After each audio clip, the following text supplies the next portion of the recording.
Hello Physical Science, this is Mr. B, and we are continuing on with our properties of matter, which is again was the title of our chapter here, and we're first going to look at in section 2 what are called physical properties. So we're going to find out in section 3 we're going to have something that is called chemical properties. But to start, when we look at matter, we have properties that are again physical and chemical, and we're going to start with the ones that are physical. So again, we always start off with a little example here. So it says there are pitchers of ice water and lemonade on a picnic table. How do you know which liquid is in each pitcher? And again, it's a pretty simple question because lemonade is yellow and has a tart taste that is hard to miss. So a yellow color and a tart taste are two properties of lemonade. And we're going to find out here that, again, sometimes they can either be a physical or a chemical property depending on the scenario. So to start, I'd make sure I wrote this down here because we're going to get a definition of what a physical property is and then some examples.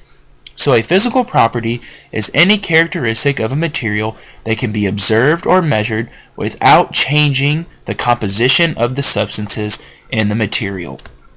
So physical properties, again, something they're right there on the surface, we can observe them or measure them, and we cannot change the actual composition of the material. So it is something that is it in its natural state without being manipulated whatsoever. That is a physical property. As soon as we start to manipulate its composition, again, what it's made up of, then that's when we get into chemical properties. So here are some examples. Again, don't worry about jotting these down right now because each one of these has their own slide. So we're going to talk about viscosity, conductivity, malleability, hardness, melting and boiling point, and density are all examples of some physical properties. So to start, the first one, again, I would make sure I wrote these down now. Viscosity is the tendency of a liquid to keep from flowing. So that is what viscosity is, the tendency of a liquid to keep from flowing. And if we look over here on the right, we have honey.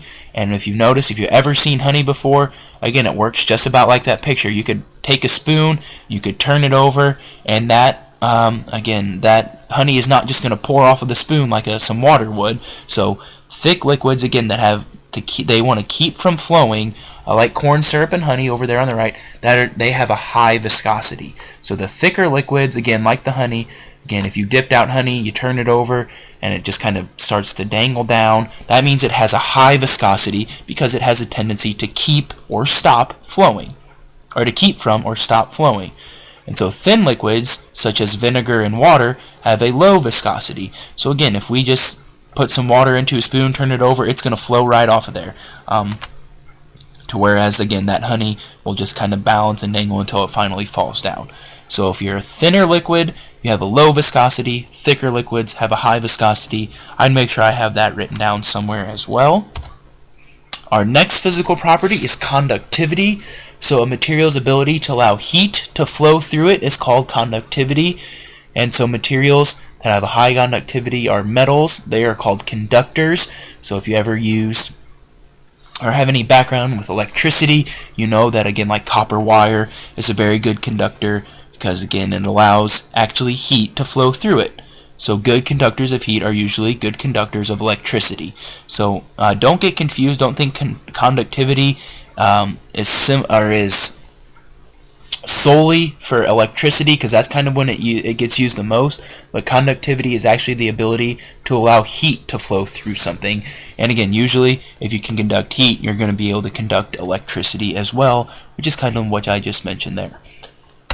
And so our next physical property is malleability. So that is the ability of a solid to be hammered without shattering is malleability. So if you can actually work with something, if you can make something out of it, again, like down here, all of these different gold little pendants you can see have been bent and shaped. They have not broke, so they are said to be malleable. So that if you can be, again, hammered without shattering is malleability, which is kind of a weird physical property, but I think it's one of the most interesting ones that we actually look at. And so gold and a lot of metals, we can work with them. If we can maybe heat them up a little bit, hit them with a hammer, and they don't just shatter and break. They will actually bend, and we can shape them into different ways that we want. And so an ice cube, however, or a piece of glass, breaks into small pieces when struck with a hammer. So solids that are shattered when struck, we call those brittle, not malleable. So brittle and malleable are exact opposites of one another. So again, if I took an ice cube and I took it with if I took an ice cube and struck it with a hammer, it is going to break into millions of little pieces. And again, so that is why we call it brittle and not malleable. So again, so far, make sure you have these written down. We have malleability, conductivity, and viscosity are our 3 physical properties that we've gone over so far, so make sure you have those written down.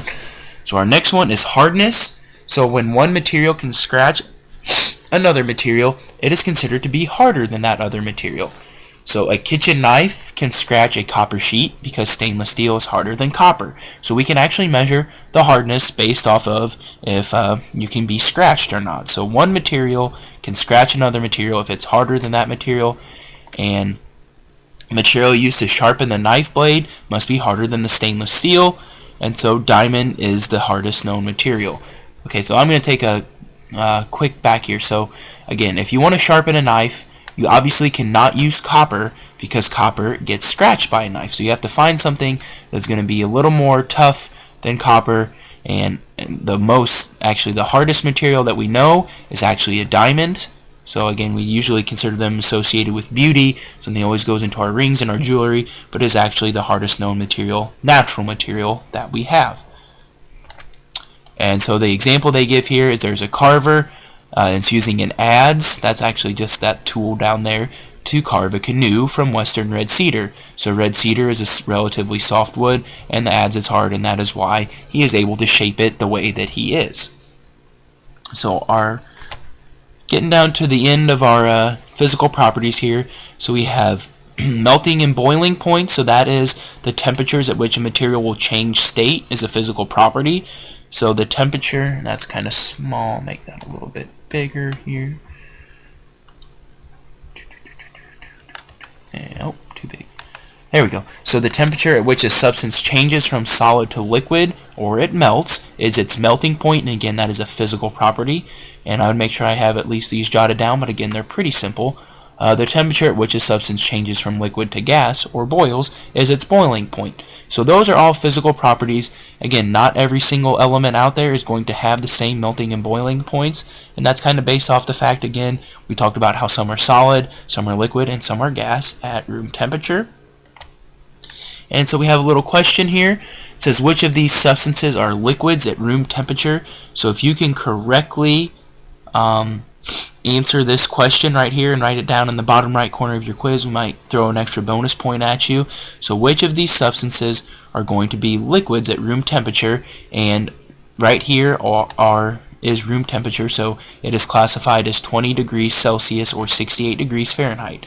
So by looking at this chart, which of these substances are going to be a liquid at room temperature? Again, I'm not going to give you the answer now, but if you can write the answer down on your quiz. Again, it's not going to be a question on your quiz. It'll be a little extra credit if you can correctly identify at least one, if not two, of the substances that are going to be liquid at room temperature. So there's another little extra credit opportunity for you if you're listening to the video. And never mind, because there it just showed you the answer. Dang it, I thought I actually was going to skip over that slide. So sorry about that, never mind. But again, hopefully you can figure out by reading at that chart which ones are going to be liquids at room temperature. So our last one here is an example of physical properties. So we have density is our last one, and that's the ratio of a substance to its, or the ratio of the mass of a substance to its volume is its density. So it's basically how much or how heavy it is, how much weight it has to it, based off of how much space it takes up. So density can be used to test the purity of a substance. So silver has a density of 10.5 grams per cubic centimeters, and a coin with a density of 9.9 grams per cubic centimeter is not made from silver, or it contains substances in addition to silver. So density is, again, a good tool used to measure exactly how much of something is found in a certain substance. And again, we'll talk about that more in class because that's a little bit confusing as well. So again, that is it for our initial physical properties. Let me know if you have any questions.